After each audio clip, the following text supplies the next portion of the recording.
Vous écoutez Ose être toi avec Amanda, le podcast qui vous accompagne sur le chemin de l'authenticité et des relations qui font du bien. Ici, on parle de tout ce qui peut vous permettre de vous sentir plus libre et pleinement vivant. Dans chaque épisode, je vous propose des pistes de réflexion et des clés concrètes avec douceur, audace et humour pour vous décomplexer et vous déculpabiliser. Parce qu'être soi, c'est un sacré voyage. Si ce podcast vous plaît, n'hésitez pas à le partager à quelqu'un qui en aurait besoin et à qui ça pourrait faire du bien, à le liker et à laisser un commentaire, parce que c'est grâce à vous s'il continue d'exister, de grandir et d'inspirer d'autres personnes. Allez, c'est parti. Bonne écoute! Bonjour à toutes et à tous, j'espère que vous allez bien, que vous êtes en forme. Alors en ce moment, je me faisais la réflexion avant d'enregistrer l'épisode, je me sens vraiment très épanouie, professionnellement parlant. Je sens qu'il y a plein de choses qui s'ouvrent, que je suis en train de mettre en place plein de projets, il y a plein de choses qui se déploient.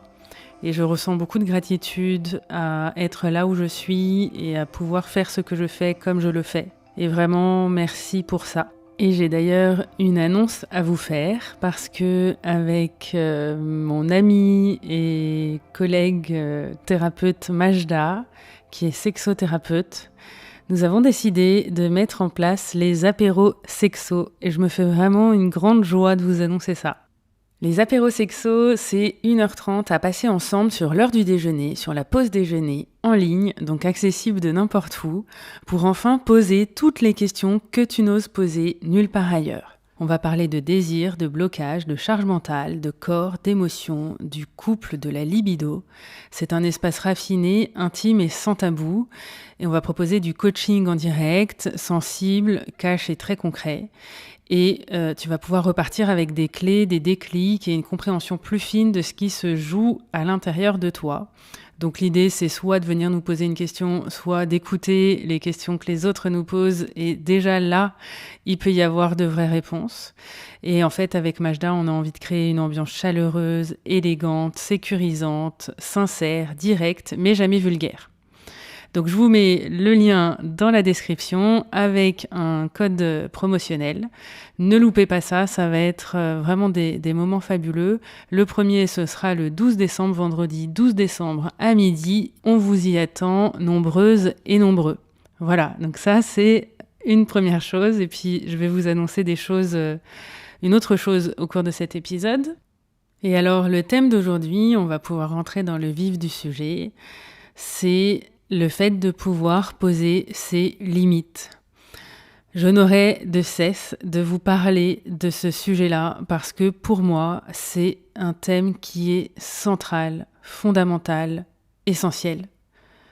On ne peut pas aller mieux, on ne peut pas créer des relations saines, on ne peut pas créer la vie dont on a envie et qui nous respecte et qui est alignée avec nous si on ne commence pas par savoir poser des limites et par savoir dire non. C'est vraiment, si vous avez envie de vous épanouir, il est nécessaire de commencer par là. Parce que il y a énormément de choses, on ne se rend pas compte de tout ce qui découle de ça. Et donc, ça revient sans cesse en thérapie ou dans les séances de coaching que je propose. Si vous avez déjà fait des séances avec moi, vous savez que c'est quelque chose qu'on aborde. Et vraiment, je crois qu'il y a quelque chose qui ne va pas si c'est jamais abordé en thérapie. Encore une fois, parce que c'est essentiel. Et on ne se rend pas compte de toutes les conséquences délétères que ça a pour soi et aussi pour les autres quand on ne pose pas nos limites. Et pour vous décomplexer tout de suite, c'est pas une mince affaire. C'est pas nécessairement quelque chose de facile, c'est même souvent assez difficile. Et on est souvent en peine avec ça, en difficulté. Si vous saviez le nombre de personnes à qui je transmets des techniques très concrètes, parce qu'en fait, c'est pas un concept virtuel, nébuleux, abstrait. C'est vraiment des techniques communicationnelles très concrètes. Mais si on ne les connaît pas, on peut pas les inventer et parfois on s'est même construit en conditionnement face à des injonctions où On n'avait pas le droit de poser nos limites, on n'avait pas le droit de dire non, on n'avait pas le droit d'assumer, d'affirmer son point de vue, sa pensée, sa manière de faire. Et donc, on a pu être amené à se construire en suradaptation, avec des drivers. Encore une fois, ce sont des injonctions comme fais plaisir, sois fort ou forte, sois courageux ou courageuse. Et en fait, on ne s'écoute plus. On en vient à accepter des choses qu'on ne devrait pas tolérer. On prend sur soi, jusqu'au moment où on est au bord de l'explosion ou de l'implosion, et il peut y avoir des symptômes qui apparaissent, des somatisations, des burn-out, tout un cortège de difficultés, et aussi des difficultés relationnelles, que ce soit au travail, dans le couple, dans la famille, avec vos parents, avec vos enfants, avec la famille plus élargie, avec vos amis également. Donc, c'est vraiment très précieux d'aller travailler cette dimension-là, de pouvoir poser ses limites et de pouvoir dire non. Si j'insiste autant sur le fait de pouvoir dire non, c'est parce qu'il y a un mantra que j'adore qui dit « Si je ne peux pas dire non, qu'est-ce que vaut mon oui ?» En fait, tant que je ne peux pas refuser, je ne peux pas réellement dire oui avec mon cœur. Je ne peux pas accepter. Parce que les limites sont très poreuses. Je ne sais même plus si je le fais par envie, par culpabilité, parce qu'il faut, parce que je dois, parce que je peux, parce que j'ai pas le choix. Tout ça est très confus. Et donc d'aller remettre de l'ordre là-dedans, ça permet de faire des choix en conscience, de pouvoir donner à partir de l'endroit où j'ai envie de donner. Ça ne veut pas dire que je vais arrêter de faire, que je vais arrêter de donner, que je vais arrêter de contribuer pour les autres. Simplement, ce qui va changer fondamentalement, c'est l'endroit à partir duquel je le fais. Et donc, je vous disais que vraiment, c'est important de se décomplexer, de se déculpabiliser avec ça. C'est pas quelque chose de facile.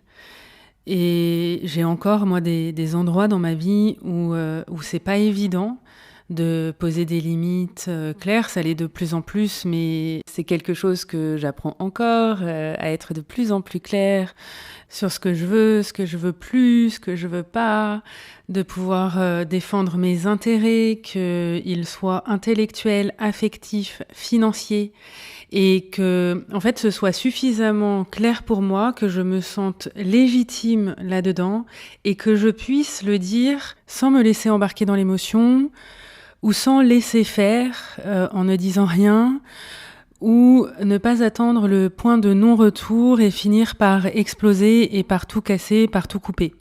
Et ça permet vraiment d'avoir des discussions adultes, et quand on doit clôturer quelque chose, ça permet de le faire proprement et d'exprimer un désaccord tout en restant en lien, tout en nommant, dans le calme, dans le respect de chaque partie.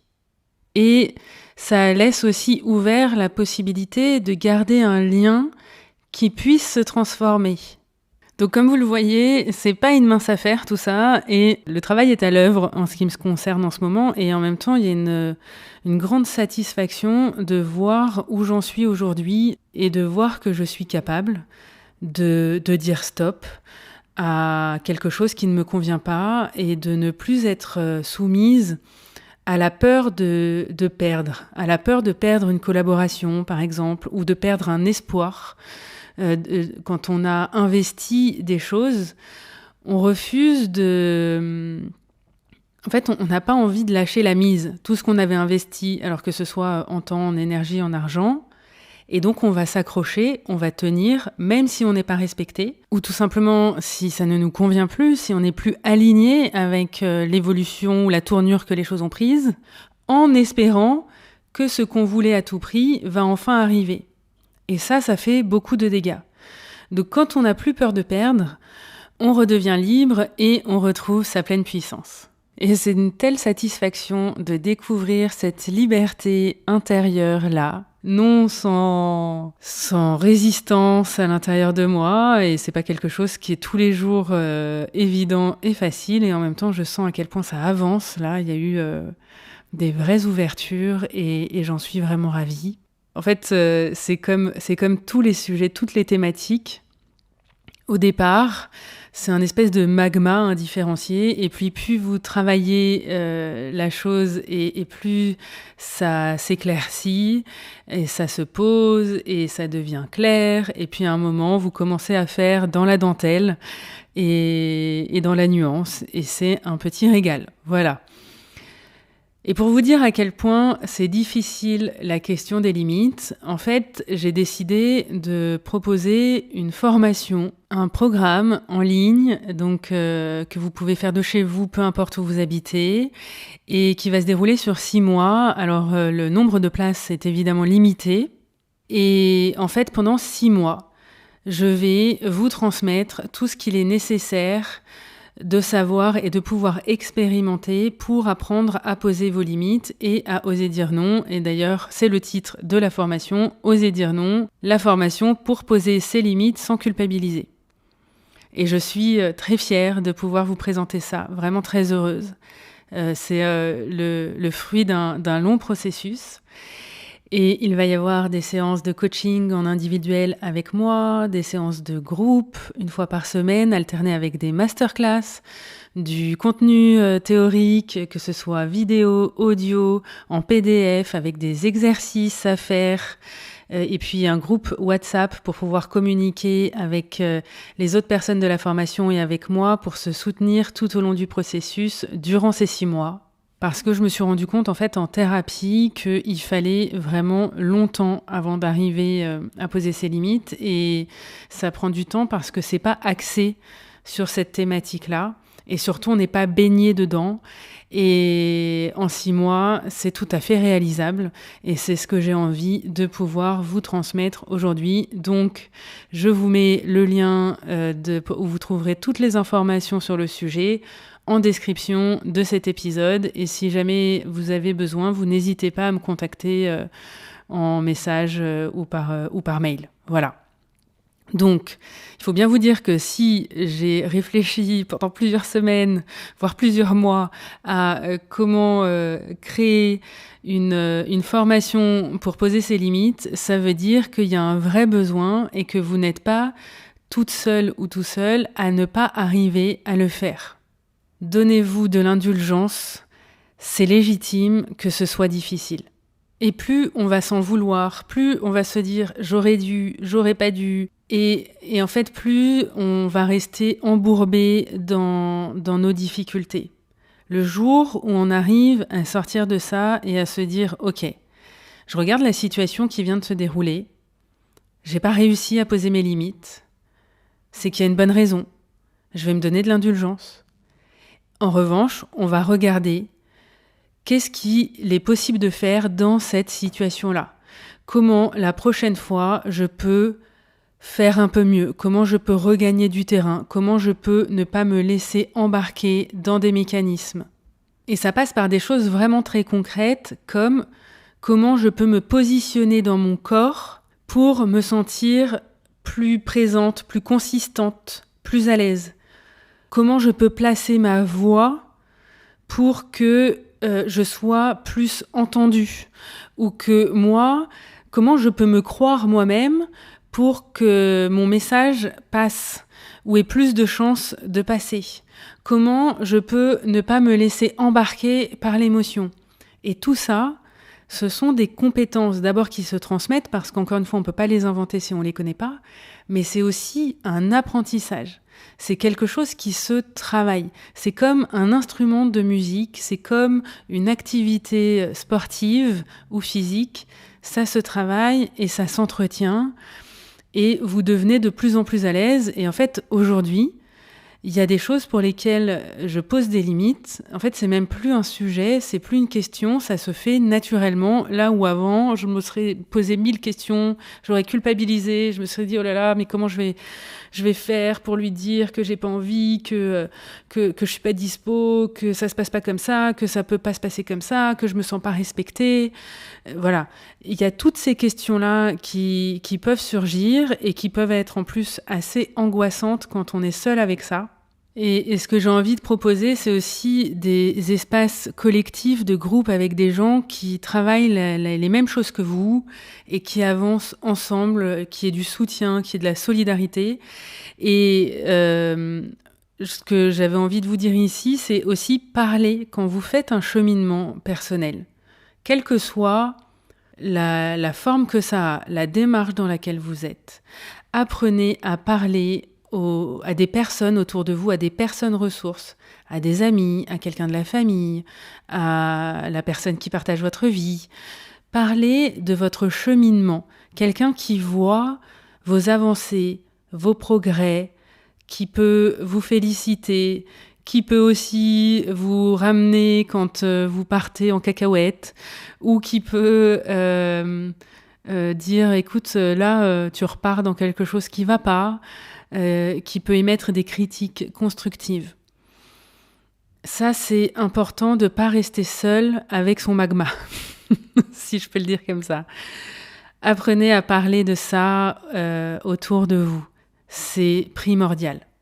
Et très souvent, quand on en parle, on se rend compte qu'on est loin d'être toute seule à traverser ce qu'on est en train de traverser, que c'est des questions que beaucoup de gens se posent. Et souvent, il y a un étonnement teinté d'admiration quand vous osez dire certaines choses parce que ça délie les langues et tout d'un coup, il y a un espace où ça peut être dit, ça peut être pensé, ça peut être entendu, ça peut être réfléchi. Et c'est libérateur à la fois pour votre interlocuteur, en même temps que ça vous libère vous. Et on fait avancer les choses comme ça. Et c'est aussi pour ça qu'on a envie de créer avec Majda les apéros sexos, de créer cet espace de libre parole autour de la sexualité, parce que c'est un sujet qui nous tient à cœur à toutes les deux. Et on en parle avec de l'aisance et avec beaucoup de liberté. Et on se rend compte, en fait, moi, ce que je lui dis souvent, c'est... mais ce qu'on est en train de se dire là, j'ai l'impression que c'est une évidence, alors qu'en fait, il y a plein de gens qui se posent la question, qui n'osent pas, qui se forcent, qui ne parlent pas de ça. Et il est important qu'on donne accès à la possibilité de libérer tout ça. Donc c'est pareil sur votre cheminement et sur la question des limites. Parlez-en autour de vous. Il y a un conseil très précieux, il y a quelques années, quand j'ai commencé à me rendre compte que des gens abusaient de ma confiance, de ma gentillesse, de mon laisser-faire aussi parfois, de ma difficulté à dire stop. En fait, j'ai identifié 2-3 personnes ressources autour de moi. Et parce qu'en plus, il y avait des situations qui étaient parfois même assez violentes. Dès que je me mettais à dire non, après, ça partait dans des choses assez violentes. Et je me rappelle comme ça de quelqu'un à qui j'avais sous-loué mon appartement et qui s'était comporté d'une manière vraiment très abusive. Et en fait, je doutais, ce que me disait la personne en face, ça en venait à me faire douter de ma légitimité, de mon droit de dire non, de récupérer l'appartement en question à telle date parce que j'avais dit que c'était telle date et que qu'importe la difficulté dans laquelle la personne était, je pouvais pas faire autrement et que c'était pas à moi de supporter la charge. Enfin, il y avait... toutes ces considérations-là, et j'en venais même à douter de quelque chose d'aussi concret et pragmatique que ça. Et donc j'avais identifié 2-3 personnes autour de moi pour les contacter, et donc c'était des gens assez énergiques, assez carrés, qui pouvaient me dire vraiment les choses de manière cash, et qui était vraiment d'un grand soutien dans ces moments de doute où je perdais pied, parce que ça me ramenait à quelque chose de solide et que je me sentais à nouveau légitime. Je me disais, bah oui, non, c'est pas normal ce qui se passe, donc je vais me défendre, et je mettais en place à mon rythme les ressources nécessaires pour dire stop, pour dire non, pour demander une date butoir, pour tout simplement poser des limites claires. Donc vous voyez que c'est pas une mince affaire. Et je continuerai évidemment à vous faire des épisodes sur le sujet et à vous distiller par-ci par-là des conseils très pratiques, très concrets. Et la meilleure chose que je puisse vous dire, au-delà de la formation que je propose, qui ne sera pas accessible à tout le monde, c'est d'aller vous renseigner sur le sujet, d'aller questionner ça, de vous mettre à observer ce qui se passe, de vous mettre à conscientiser les choses, d'avoir un réflexe à l'intérieur de vous, d'avoir comme une alarme qui s'enclenche quand quelqu'un essaye de vous faire culpabiliser, quand quelqu'un retourne la situation, quand quelqu'un essaye d'entraver votre liberté ou d'exercer un contrôle sur vous, soit en vous faisant faire des choses qui ne vous conviennent pas, soit en vous empêchant de faire les choses qui vous tiennent à cœur. Vraiment, la culpabilisation, ça doit devenir un radar pour vous. Quelqu'un qui n'accepte pas les limites que vous posez et qui tente de vous faire culpabiliser parce que vous dites non, parce que vous n'avez pas envie, parce que vous n'êtes pas d'accord, parce que vous avez autre chose à faire, parce que c'est pas possible. Il y a quelque chose qui va pas. Personne n'a à vous faire vous sentir mal quand vous posez une limite. Et alors aussi pour ça, comme vous commencez à me connaître, ça va nécessiter d'être dans une forme d'authenticité et d'honnêteté radicale avec vous pour essayer d'observer où est-ce que vous pouvez être dans la culpabilisation de l'autre quand quelqu'un vous pose une limite. De vous interroger. Une vraie clé pour pouvoir dire non, c'est de vous interroger sur qu'est-ce que ça vous fait quand on vous dit non. Parce que ce que j'ai pu observer, c'est que très souvent, on n'arrive pas à dire non quand c'est insupportable que quelqu'un d'autre nous dise non à soi. Quand on se sent rejeté, quand on se sent trahi, quand ça peut provoquer tout un tas de choses. Et je vous invite à vous poser la question et même à prendre des notes, à écrire qu'est-ce que ça me fait quand on me dit non, et d'essayer de passer en revue différentes situations parce que évidemment, si vous demandez, je sais pas, dans la file d'attente, vous êtes pressé et vous demandez à passer devant et la personne vous dit non, ça va pas vous faire la même chose que si vous vous adressez à quelqu'un de très proche et que vous lui demandez un service pour quelque chose d'important. D'accord ? Donc, essayez de regarder qu'est-ce que ça me fait quand on me dit non, quand on me refuse quelque chose. Est-ce que la frustration est supportable ou est-ce que ça déclenche une réaction émotionnelle qui peut être disproportionnée ? Est-ce que je le prends contre moi ? Je me sens rejetée, comme je vous disais à l'instant, ou je me sens abandonnée ? Qu'est-ce que ça provoque en moi ? Et ça va vous donner des informations précieuses sur pourquoi je n'arrive pas à poser des limites et comment je peux poser des limites.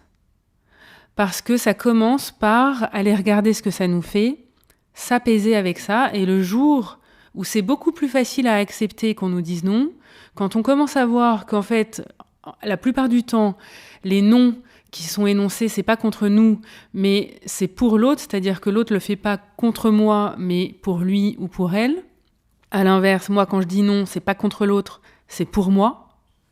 Quand on commence à comprendre ça, alors il y a tout un tas de choses qui s'ouvrent et on commence à s'apaiser et le non à prononcer ne paraît plus si insurmontable. Donc demandez-vous, qu'est-ce que ça me fait quand on me pose une limite ?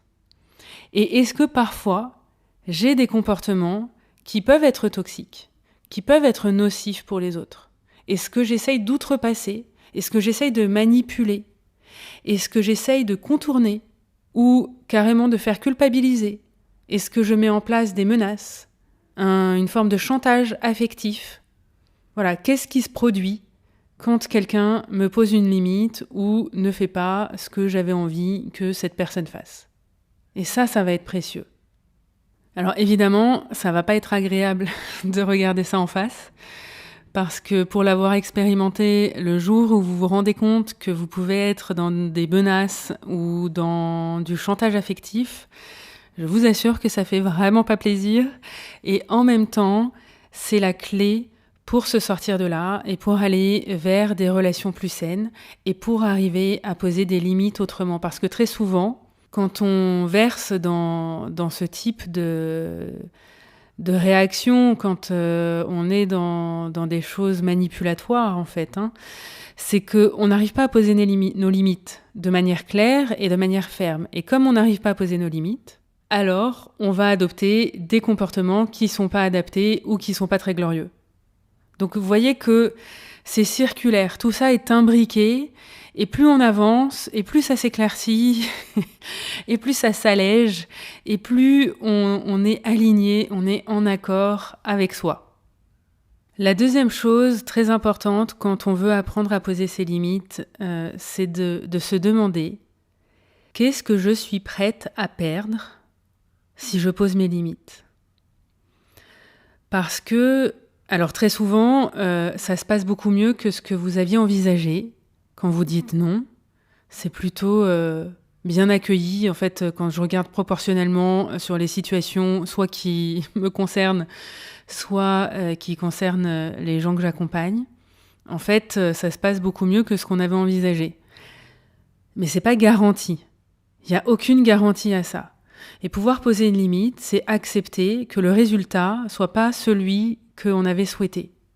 Et que donc, potentiellement, même si c'est pas ce que je vous souhaite, vous allez perdre quelque chose. Vous allez perdre une relation. Vous allez perdre un avantage ou ce que vous croyez être un avantage, un privilège. Et tant que vous n'êtes pas prêt ou prête à perdre ça, alors vous n'allez pas oser poser vos limites.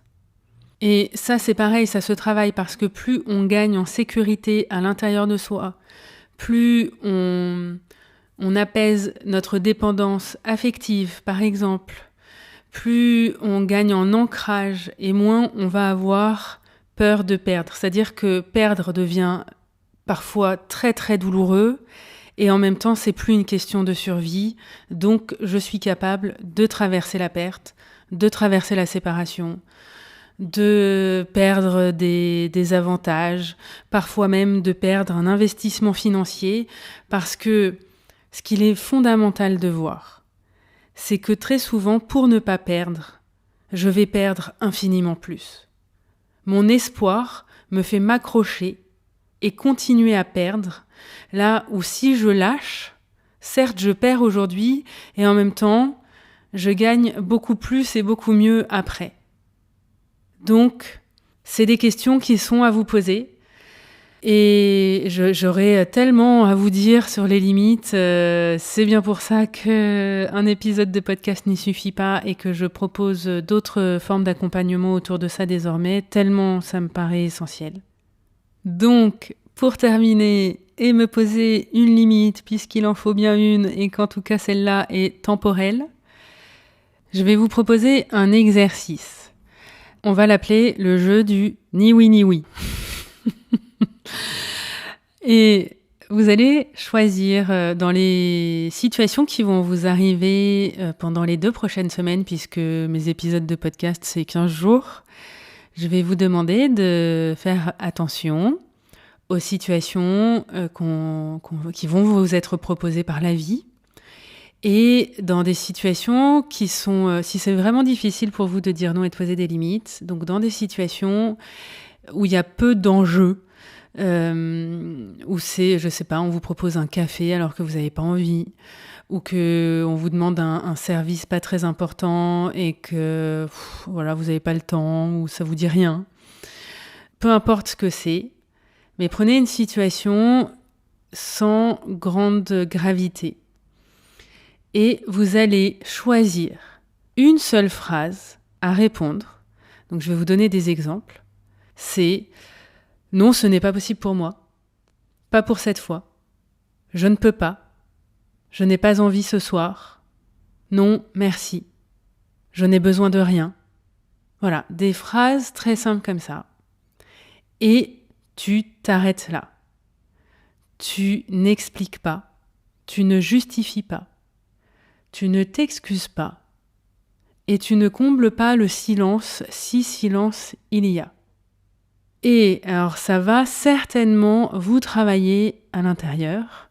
Et justement, l'étape 3, donc l'étape 1, c'est de reconnaître une situation où vous n'avez pas envie. L'étape 2, c'est de dire la phrase en disant non et on s'arrête là.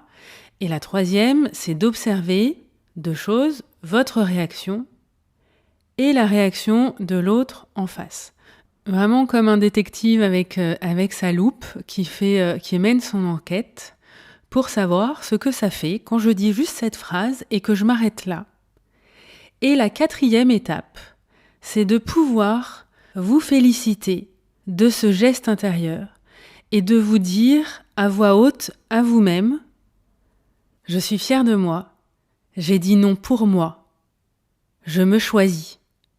Aujourd'hui, même si ça paraît anodin, c'est un pas énorme pour moi. Je me suis choisie. Et j'ai envie qu'il en soit toujours ainsi désormais. » Voilà. Et alors, le petit must, ce serait de me dire en commentaire à quoi vous avez dit non, comment vous avez dit non, ce que vous avez observé et ce que ça vous fait. Et est-ce que vous êtes fiers de vous d'avoir réussi à faire ça ? Vraiment, je serais ravie d'avoir vos retours là-dessus, n'hésitez pas.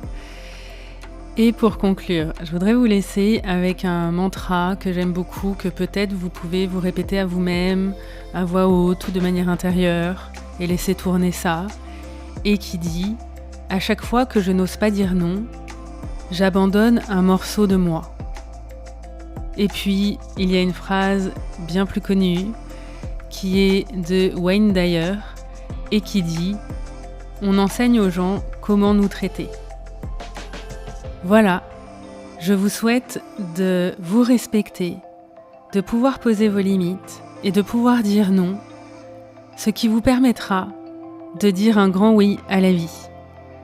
Je vous remercie pour votre écoute et je vous dis à très vite.